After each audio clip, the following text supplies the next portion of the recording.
So ito guys, ngayong araw ito magluluto naman tayo ng ginataang bulanglang. So ito yung mga gagamitin natin na meron tayo dito sitaw, meron din tayo dito okra, ampalaya. So ito yung gulay na nabibili na sama-sama na.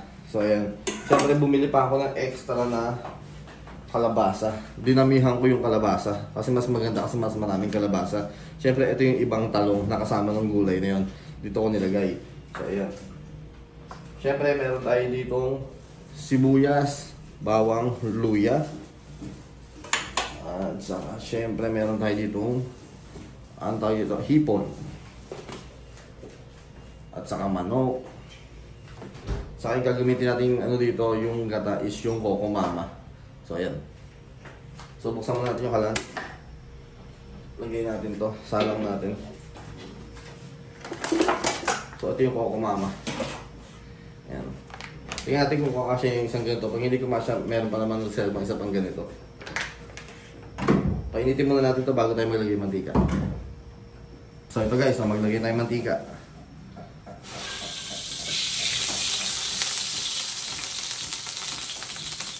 Painitin muna natin yan doon ng mag-gisa tayo. Kaya painit ang mantika, gisa natin ang sibuyas, bawang, luya. Pwede natin pagsabay-sabay niyan.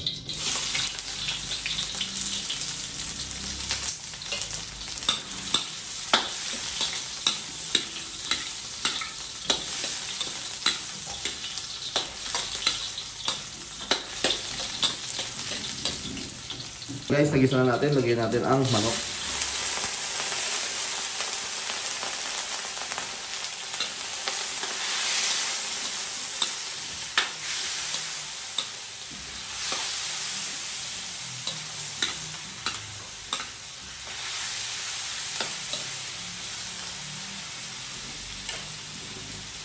Then maglalagay tayo ng asin. Tamang dami ng asin, madali naman mag-adjust mamaya.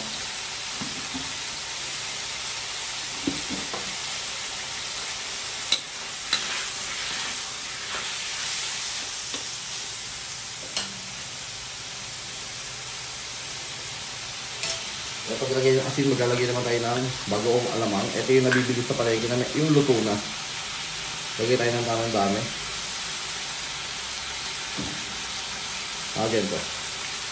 Dagdag na lang tayo mamaya.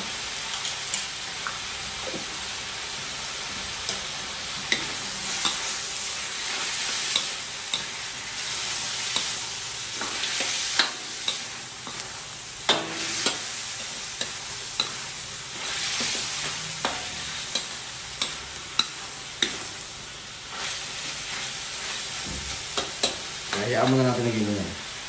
Ayan, so ito guys, tignan nyo, haluin muna natin to. Ayan yung manok na igisa na natin yung manok. Talaga naman napakabango. Ayan. Napakabango ng ano. Igisa pa lang yan. Lagay natin tong gulay. Sitaw at saka okra. Pati meron pa ditong ampalaya. Maganda sana marami ampalaya. Ayan, haluin natin.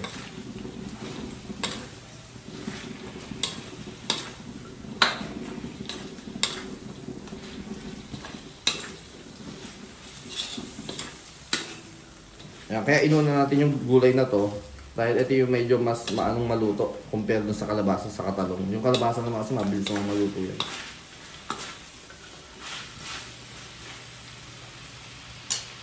O, pinakamainam, lagay mo na yan. Shrimp.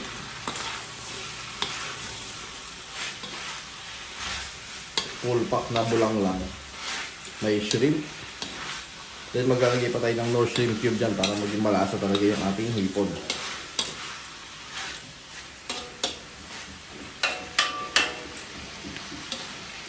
Perfect yan. Yan, maglagay tayo ng Knorr shrimp cube. Lagay natin ganyan. Kung saan naman yung mag-melt, hahaluhaluin na natin yan. Maglalasang hipon na hipon yan talaga. Tingnan yung hipon natin, napakaganda. Napakabilis mamula.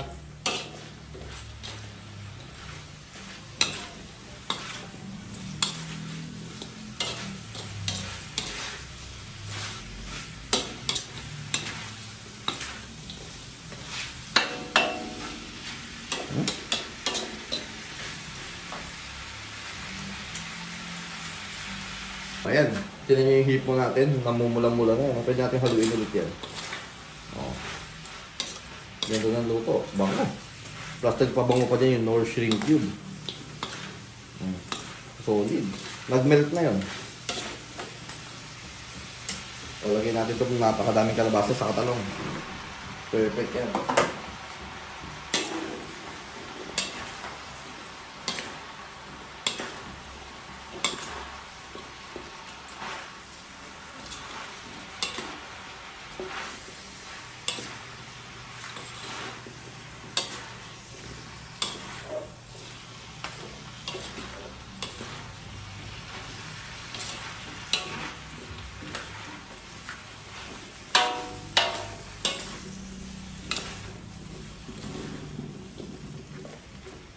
Ayan, okay na yan. Hayaan muna natin ganyan hanggang sa maluto.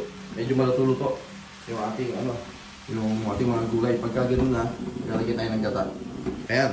So ngayon maglalagay tayo ng konting tubig. So lagyan natin para maluto kaagad yung ating gulay.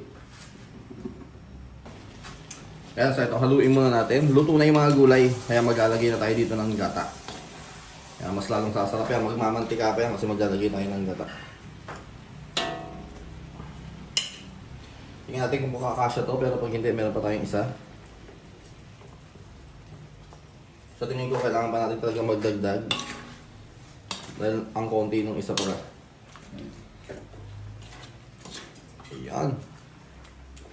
Ito yung magandang ihalo sa kanin, yung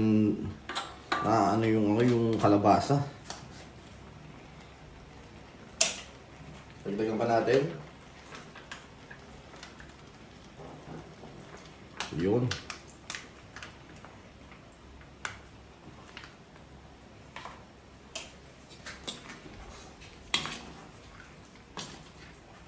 Ayan na.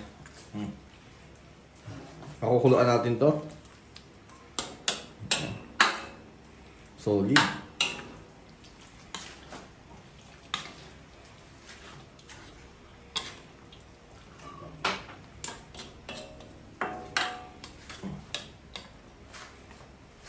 Hayaan natin ganyan hanggang sa kumulo itong ating gata.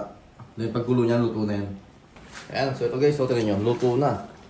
O, ginataang bulang lang. So yung sahog natin, manok at saka hipon. Di ba?